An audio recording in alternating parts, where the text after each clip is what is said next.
When America walked in the ways of the Lord, the living God, when we honored God, there was a whole different feel in those days, and we didn't have to deal with what we're dealing. We weren't listening in those days to the most famous actresses of their day, or some of the most, talking about having sex with demons. Well, in order to deal with the whole idea of incubus and succubus, those are medieval terms that even go back 4,000 years. Most Christians would be probably startled to understand the 91st Psalm, the terror that comes by night.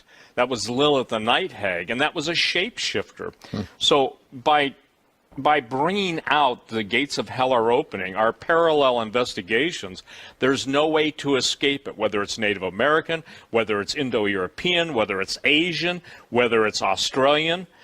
Everybody in every single culture talks about the doorway of the gods or the presence of evil ones coming through the portals. The point that people must understand is symbols have meaning. And as those symbols are represented throughout the world, you can't get away from the gates of hell. Welcome to the WTF Files. The ultimate aim of all science, to penetrate the unknown. The greatest mystery is right here, right under our feet. These are the stories that will make you say, what the fuck? Hi folks, this is Tom Horn. I am just so excited. My best friend, for 10 years or more, we were just talking about this off the air, Steve Quayle.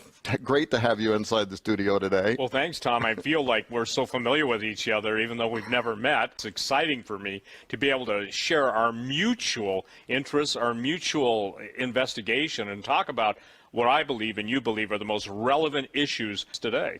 You know, I was just telling somebody yesterday that I think this is probably the most overlooked aspect of end times Bible prophecy, a subject that has to do with doorways, portals, gateways of the earth, and the things that are behind them and the things that have come through them throughout time. It's amazing. You've said this before, how sometimes you'll be tracking on a subject matter at the same time I'm tracking on a subject matter somewhere else, and we'll come together to do radio only to find out we've both been being led by the Lord to talk about the same subject matter. And this time, of course, you've written this book. We're going to be talking about it. The Gates of Hell Are Opening. What's this about, and why did you write it? Well, first of all, I got to credit you probably for the one that, when I was interviewing you on the radio, I don't know what, maybe 6-7 years ago, you brought up the gates of hell and when you were writing the Ahriman Gate. And up until that point, it hadn't clicked. I never put in the context the gates of hell along with the Ahriman Gate and the whole portal opening and the whole revelation of creatures, of entities that had been blocked from coming into our dimension, our domain, by a loving God for our own safety. Most people would be very surprised, if not shocked, if they even took the basis of some of the children's fairy tales, whether it's Snow White and the Seven Dwarfs, whether it's Rose Red, whether it's Rumpelstiltskin, all of these things that the Brothers Grimm wrote about, between, I think, 1817 and 1854, they went through the European continent, basically chronicling all of these strange encounters. Now, we're talking about famous people that believed in little creatures and wrote about them. For instance, most people, Robert Louis Stevenson, well, they know he wrote Treasure Island, but they don't know that, according to his word, an elf, if you will, gave him the plot for Dr. Jekyll and Mr. Hyde. Most people don't know that Socrates gave credit to the daemon, D-A-E-M-O-N in Greek, the demon that gave him intellect that everyone still respects today. The interesting thing about little creatures is I found no indication where they were ever kind, benevolent, or wonderful that the children's portrayal in storybooks has made them out to be. On the contrary, obviously Walt Disney introduced a lot of very dark concepts through the children's fairy tales, that he made the cartoons over, and the extended cartoons, like the Sorcerer's Apprentice, etc. So when I wrote this book, it was to give people an understanding of antiquity. You know what's fascinating, we'll talk about it later, the giants, you cannot separate the giants from the little creatures. It's just absolutely phenomenal to me. So I've gone from one extreme to the other. I've gone from some of the tallest people in history, for instance, Polyphemus, which was a cyclops in antiquity quotes. I used to think 400 feet was a little bit off until I found out, wait, there are people who are contemporaries in ancient Greece and Rome that acknowledge that as if it were fact, even to the point of having some of his bones. So from the standpoint of giants to little creatures, it's a full spectrum. And as you've been in the desert Southwest, the Hopi tradition of the ant people, and the ant people who save, you know, the normal human being. So in Wyoming, there was a whole tribe of little ones, like 6 inches to 12 inches, and Pedro the Mountain Mummy, that sounds like somebody made it up on a, you know, science fiction movie, but his actual mummy was basically held for all to see until someone stole it. There seems to be an interesting phenomenon going on, Tom, that everywhere any artifacts relating either to the giants show up or now the little people, whether it's the Nari Pond in Thailand, the Menhuni or the Menhuni in Hawaiian Islands, Indonesia, we heard about, obviously the hobbits. We're seeing all of the preconceived, what I would say, dishonest scientific findings, especially as it relates to anthropology and archaeology, being proven to be frauds. In other words, the spin they put on it is not what history records. You know, we're talking about two things. We're talking about portals, doorways, and these are just words we put on them. Stargate, doorway, whatever. We're talking about a dimensional area through which something is entering into and exiting out of. Correct. Our three-dimensional understanding, or 4 dimensions if you add time. Why is time important? Because without time, nothing exists. You can't observe the 3 dimensions unless you have time. But anyway, moving in and out of this reality. But there's a verse that talks about both. In Revelation, these trumpets start sounding, these doors start opening. There are powerful angels that have keys to the doorways, but then there's stuff that's behind this doorway. So there's 2 different things. There's the entities, and then there's the methodology that they have for entering and exiting. And there, in Revelation 6:8, it's interesting because it starts talking about the 4th rider, and it starts talking about how he has the power to kill. And very interesting text. I'd like to get your feedback sometime on how it says he has the power to kill with death. Well, if you're already dead, how is he killing you with death? So this is talking about Thanatos. It's talking about something else is going on there. But it also says that he kills with the beasts of the earth, and that's the Greek therion, which can be interpreted as little creatures, as tiny destructive forces. Demons, imps, we hear words like imps from hell. His behavior was impish. In studying and in writing this, and by the way, it's got enough footnotes in it that anybody will be happy if they want to go beyond even what I've written. One thing leads to another, but as you go into this, there are no kind little creatures. Most people who are dealing with Santa Claus and dealing with the little elves, etc., if they understood the roots. See, here's what I believe both you and I are doing. There's so much fruit of evil out there. We can see it on TV. People are experiencing it, but they don't go to the root of the matter. Every single thing we're dealing with now is there's nothing new under the sun. Obviously, Solomon said that. But he who controls the past determines the future. Now, let me define that.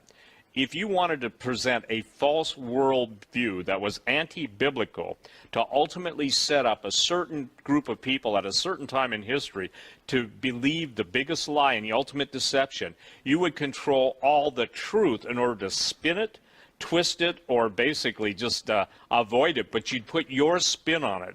It's kind of like, I guess, in a liar's world, even they appreciate the Hegelian dialectic. They create a problem, they provide their solution, and providing their solution, they take away everything that people could have in free will. But this all even gets into transhumanism, and we won't go there right now. But the fascinating thing about, just as the alien phenomenon, when I'm talking about the alien phenomenon, we are talking about that which is usually attributed to extraterrestrials. You and I are on record extra-dimensionals. But they're always involved with sex. These little guys, okay, are always involved with sex. The changelings, for instance, they didn't have the ability by their fallen nature to produce normal children, so they would steal the normal kids and insert, if you will, their biological attempt at it, and that's the word changeling. Well, when you get into Native America, then you get into, obviously, the whole concept, the spirit beings that could take on any single form or shape they desire. Shape shifters, because like there's locations here in the U.S. The Bradshaw Ranch is one of them over by Sedona. Of course, the famous Skinwalker Ranch. Right. And the guy that bought that ranch and closed it so that the public can't get in there has got giant contracts with the military.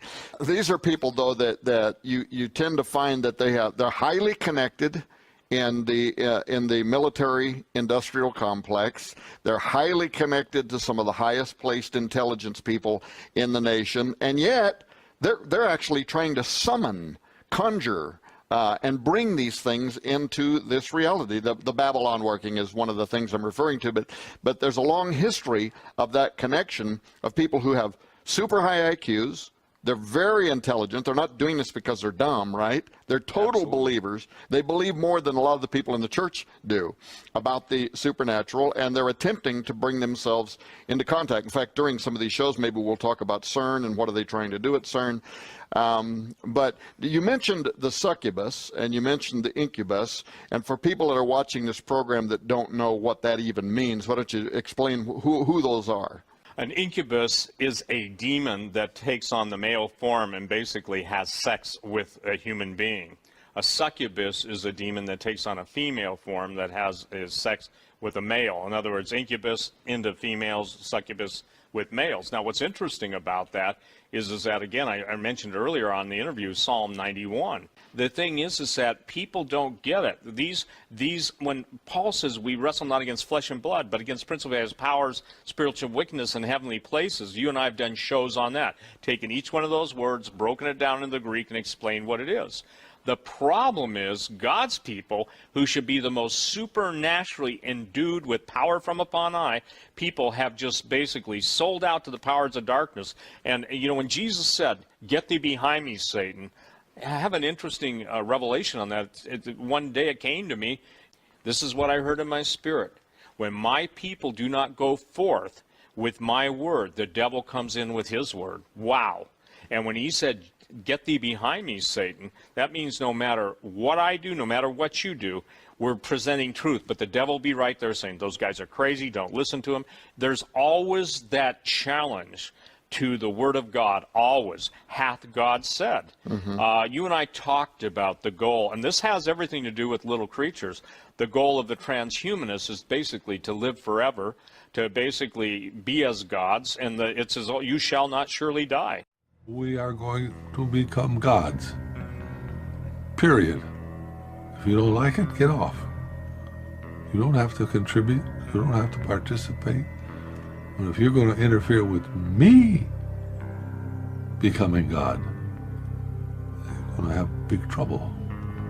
Then we'll have warfare. The only way you can prevent me in this 50 is to kill me.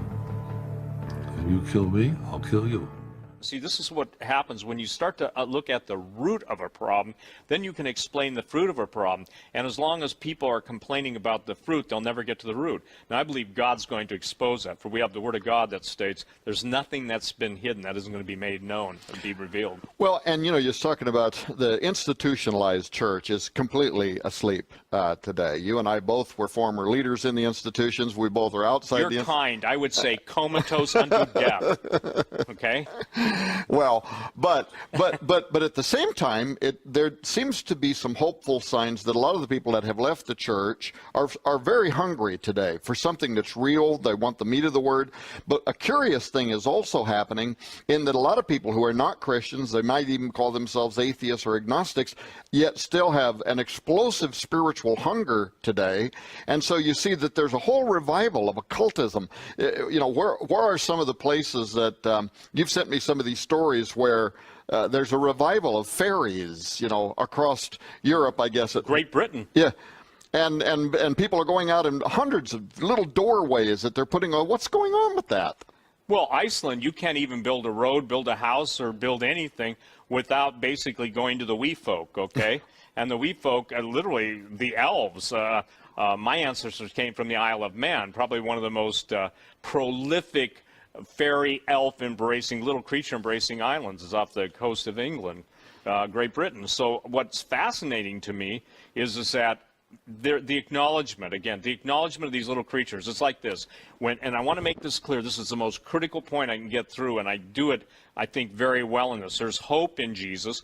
God said his people are destroyed for lack of knowledge. You and I are both on that central theme, that if they have the knowledge of what's really going on, then they can build from the premise of truth. If they have no knowledge of what's going on, then they'll be basically destroyed by the lack of truth. And God says his people are destroyed for lack of knowledge, not because it's not being presented to him. And somebody says, well, I don't want to talk about that because that scares me. Well, the reason you're scared is because you're not recognizing that God wants to give you the antidote for fear, and that antidote is knowledge. I made a statement, it's really critical to understand, that by controlling the past, the powers that be, the Illuminati, Luciferians, whatever you want to call it, let's just call it the movement of Satan on planet Earth that will come into direct war with the living God, is designed to basically keep all truth away from us at all costs.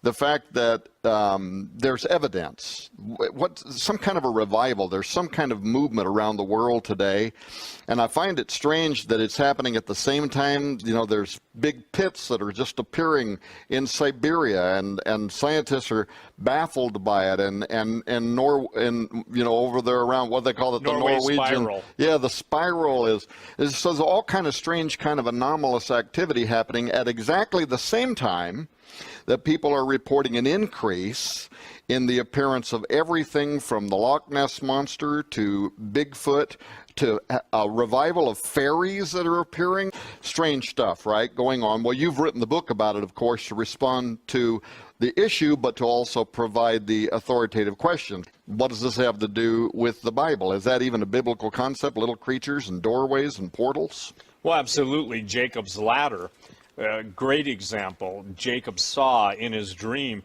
the angels ascending and descending, coming up or going up and going down the ladder. Paul talks about in his writings, the Apostle Paul talks about he knew a man once, whether in the spirit or out of the spirit, who was taken to the seventh heaven. Jesus appearing to the disciples and then walking right through, if you will, the walls. There's so many instances in the Old Testament and in the New Testament of that transition point between our plane of existence, which we call obviously life, and then death. And now it's interesting that death is now becoming the predominant theme in science fiction, whether it's the vampire movies or any of the science fiction, you've got to die. When we come to the whole idea of portals, I think it's interesting because the gates of hell is the greatest proof text in the New Testament that they will not prevail. But a gate doesn't basically do, it fulfills two functions. It holds something back or allows something through. It's like a giant time. The book of Daniel talks about knowledge would increase dramatically, run to and fro, but that seal it up, Daniel, for the appointed time. We've talked about that. And it seems like God has given you a combination. We're dealing with this massive time lock. And now the locks are starting to open. And I believe CERN is the master lock.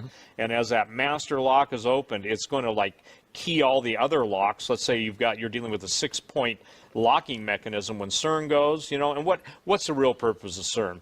Look, these guys, these entities, and I'm convinced that the intelligence of the scientific community is being supernaturally enhanced for this time in history to allow these fallen angels, the ones that basically have been, if you will, banished, and all of the powers of darkness to come through. Now, the word creatures is interesting because in the book of Giants, are Dead Sea Scrolls, and it's on my website, steekwell.com, and I know you're going to print it pretty soon, but the Dead Sea Scrolls, along with the books of Isaiah and all the different fragments of the Old Testament, the book of Giants is one of the most overlooked things. Everybody will quote the book of Enoch, but in the book of Giants, it specifically states the fallen angels corrupted all of creation. the word for creation, obviously, that which derives from creation would be creatures.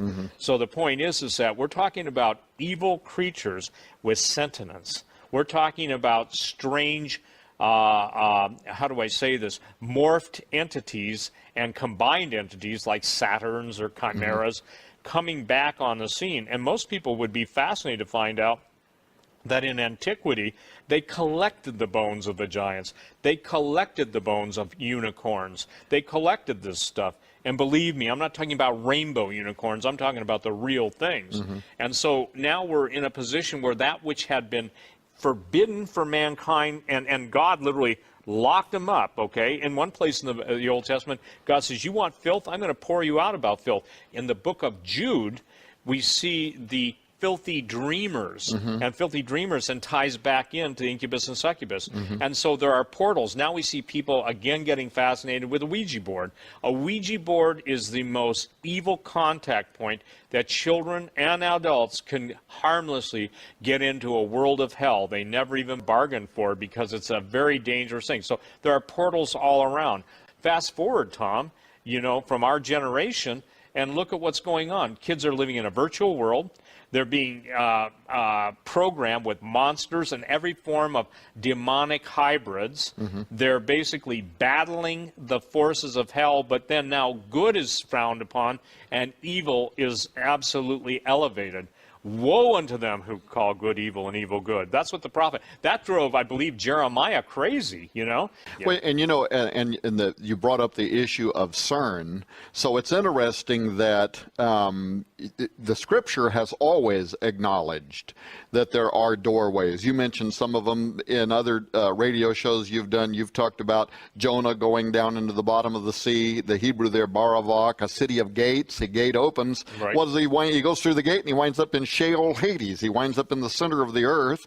Jesus goes there later and brings back the keys to some of those gateways. So now we know that not only do gates and doorways exist, they have keys to them. Of course, Revelation 9, and a star falls down from heaven with a key to the bottomless pit.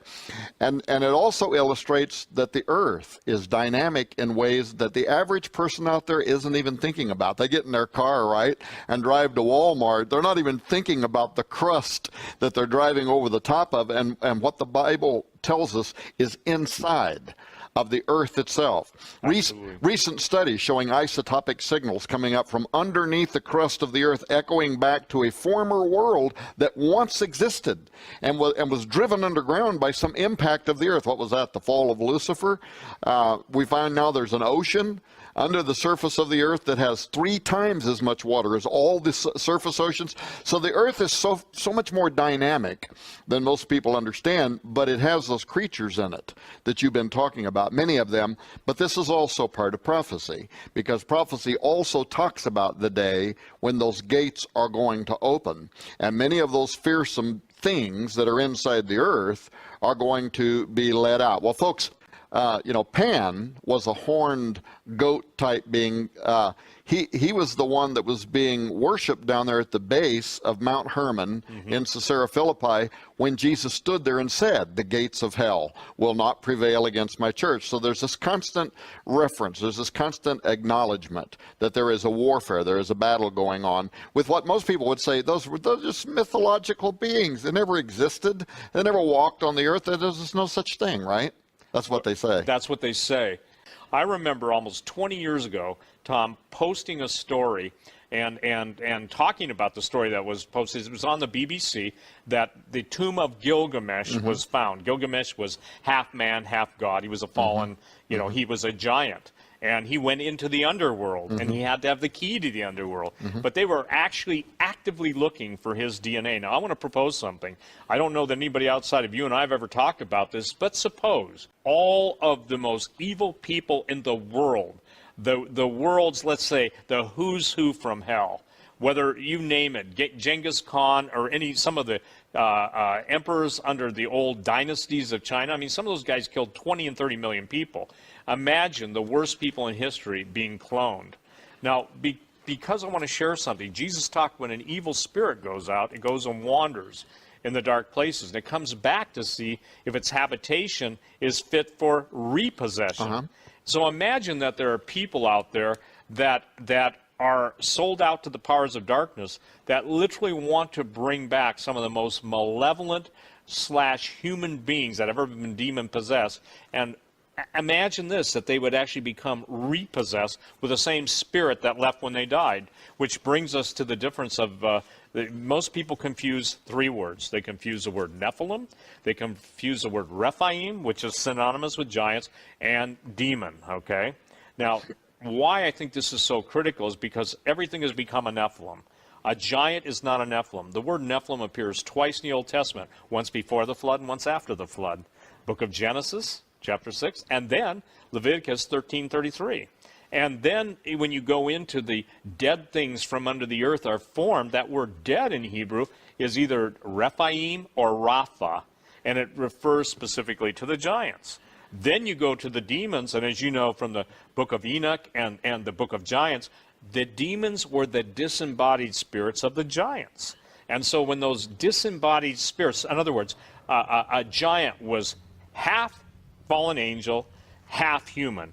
Those were hybrids. That's why God told Israel to go in and kill every man, woman, and child, because they were not created in his image or likeness. You go to the book of Genesis, and God's very clear, after its kind and likeness, after its kind and likeness. And he saw that it was good.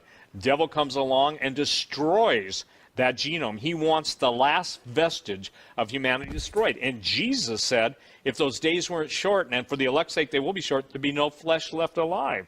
So the goal of the enemy, even now, through genetic manipulation, through transhumanism, through all of the isms that are out there, is to do away with humanity. And basically they shake their fist in the face of a living God and say, you didn't do a good enough job. We don't need you. We'll live forever. We don't need you for anything, God. I think the Lord's about ready to call their cards. I don't play cards, but what's it called when you call someone's... The bluff, yeah. Their bluff, okay? He's about ready, and I think the bottom line is that people have got to understand. When the Lord himself said, men's hearts failing them for fear of looking after those things coming upon the earth, notice up on the earth. Upon means to literally come up on. We've got to deal with the, I guess you'd call the devil's sandwich. We've got fallen angels coming, the war in heaven, the devil's being kicked out, you know, and he inhabits the second heaven right now. Woe unto you inhabitants of the earth when he comes down onto the earth. Then we got everything coming up on the earth. But the great news is Jesus said you don't have to be afraid of it. He said you don't have to. He said, I've given you the keys. Isn't that a wonderful promise? That's right. God's given us the promise. And the Bible says that we overcome the devil in all of it by the blood of the Lamb, the word of our testimony, we love not our life unto death. That means that God has more than given us provision. Right, and you know, it's interesting that you bring this point out, and it's important actually for true believers to know that when we're talking about these little creatures and this stuff that's coming upon the earth and men's hearts failing them for fear, the very same text, like in Revelation, the pit opens and this demonic locust horde starts coming up out of the earth, but then what does God say? But do not touch those who have the seal of God upon them. So isn't that a great message? It is a great message, but God didn't say, forget about those things coming upon the earth, you know. You see, again, the problem with the people of God is they don't take him at his word, and they don't take him seriously. I'd like to make sure everybody's got a red letter Bible. Red letter Bible, as you know, that's the words of Jesus. Right. Jesus is talking the one about men's hearts failing them for fear. And God has not given us a spirit of fear. And so people say, well, God hasn't given us a spirit of fear, but a power, love, and a sound mind. My answer to them most of the time is, and why are you afraid? Because people are absolutely, the first thing they'll do with truth is reject it, okay? Second thing they'll do is attack the messenger. Third thing they'll do is basically get everybody to agree with them so they have a justification for fear. And then the fourth thing they'll finally do is, well, maybe we'll admit that this stuff might exist. Well, between might exist and happening to you, that's the great chasm, and only the blood of Jesus can make it real. Hey, Steve, we got about 3 minutes, Steve, and I want to ask you something real quick. A moment ago, you mentioned, you know, this cloning. They're going to start cloning the woolly mammoth. But the first thing that came into my mind, some research that maybe we'll start talking about on this program, and if you come back, we'll finish talking about on the next program. But you know, they got this woolly mammoth out of the ice there in Alaska. There have been other things that have come up out of the ice. There's actually a very rich history that you've talked about before, having to do with the Nazis and what they were doing, activity that was going on there. We don't have a lot of time, maybe in 2 minutes or less. What else do you think may have been brought out of the ice that would have clonable DNA? Well, I'll turn 2 minutes into an eternity of facts, okay? The point being is that what we were talking about earlier is Antarctica and the absolute fascinating history associated with New Schwabenland, the Empire of Ice, the area that's underneath the massive ice. And it's interesting because during you'll love this, this will really date me, but during the late 50s into the early 60s, the old movie actor Doug McClure made about, I think, 3 or 4 movies where basically he gets on a German U-boat and goes in under the ice. Well, Admiral Byrd talked about that, and there was actually a war in the South Atlantic, and most people don't realize this, in 1947, involving flying saucers, involving time dilation, involving everything. And for most people have got to understand, we'll talk about this, maybe do a whole show on it, but science fiction is the Illuminati's way of telling their adherents what they've gotten stored and what they've got planned. So what's fascinating, Tom, is if people want to just do a quick search and go on my website, and under topics, I think I got so many pages, I got to make sure I know where it's at. It sometimes baffles me where it's at, but it's Operation High Jump, and that was the official military name, Operation High Jump. So it's critical that people understand that, because we're talking about genetic manipulation.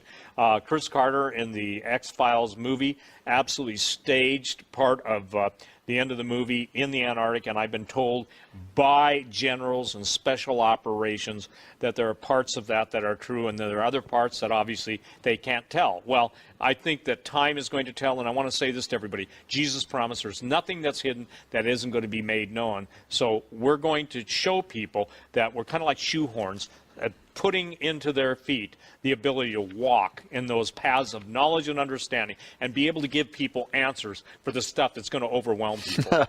Well, folks, as you can see, once again, every time I get together with Steve, we have the hardest time in the world getting everything that can be said in a very concise period of time. This guy's brain never shuts down. You can see why I love being with him. But if we can, I guess we're just going to have to do another television program, because I want to come back to that, because you said a moment ago something about, what they might reanimate. That's been, and I said Alaska, I meant Antarctica, that's been brought out of Antarctica. But you and I also have a little curious history with Franz Josef Land. Maybe we'll start there in the next program. Tom Horn with my good friend Steve Quayle. Thank you for joining us today. Subscribe to the WTF Files today. And be sure to like us on Facebook and follow us on Twitter. Thank you for watching the WTF Files.